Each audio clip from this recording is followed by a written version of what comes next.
വിശദമായ റിപ്പോർട്ടുകളിലേക്ക്. സംസ്ഥാന സർക്കാർ നടത്തുന്ന വികസന സദസ്സിനെ അനുകൂലിച്ചുള്ള സർക്കുലറിൽ ജാഗ്രത കുറവുണ്ടായെന്ന് മുസ്ലിം ലീഗ് മലപ്പുറം ജില്ലാ നേതൃത്വം. ക്ലറിക്കൽ പിഴവാണ് സംഭവിച്ചതെന്നും ജില്ലാ secretary P Abdul Hameed MLA. വികസന സദസ്സുമായി സഹകരിക്കേണ്ട എന്ന UDF നിലപാട് തള്ളിയാണ് മുസ്ലിം ലീഗ് മലപ്പുറം ജില്ലാ കമ്മിറ്റി സർക്കുലർ ഇറക്കിയത്. വികസന സദസ്സ് ദൂർത്തെന്നും സഹകരിക്കില്ലെന്നുമുള്ളതായിരുന്നു UDF നിലപാട്.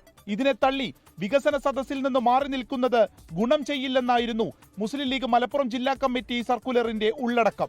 വിവാദമായതോടെ നിലപാട് മാറ്റി. സർക്കുലറിൽ ജാഗ്രത കുറവുണ്ടായെന്ന് ജില്ലാ secretary P Abdul Hameed MLA. അല്ല, സർക്കുലർ ആശയക്കുഴപ്പമുണ്ടെങ്കിൽ ഞങ്ങൾ തിരുത്തിയിട്ടുണ്ടത്. എനിക്ക് തിങ്കളാഴ്ച നിയമസഭയിൽ ഞാനത് ഓഫീസിൽ ഏർപ്പാട് ചെയ്തിട്ടാണ് ഞാൻ പോയത്.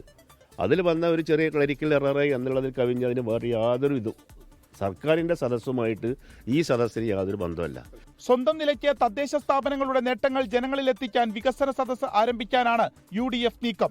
മുസ്ലിം ലീഗിന്റെ സർക്കാർ അനുകൂല സർക്കുലർ പുറത്തു വന്നതോടെ PK കുഞ്ഞാലിക്കുട്ടി ഉൾപ്പെടെയുള്ളവർ വിഷയത്തിൽ ഇടപെട്ടിരുന്നു. ഈ മാസം 22 മുതൽ അടുത്ത മാസം 20 വരെയാണ് തദ്ദേശ സ്ഥാപനങ്ങളുടെ നേട്ടങ്ങൾ വിശദീകരിക്കാൻ സർക്കാർ വികസന സദസ്സ് നടത്തുന്നത്. 24 മലപ്പുറം. ലോകത്തെവിടെയായാലും ഏത് സമയത്തും 24 വാർത്തകളും ഓഗ്മെന്റഡ് റിയാലിറ്റി പാക്കേജുകളും എക്സ്പ്ലെയിനറുകളും വിശദമായി കാണാൻ ഞങ്ങളുടെ YouTube ചാനൽ നിങ്ങൾക്ക് സബ്സ്ക്രൈബ് ചെയ്യാം.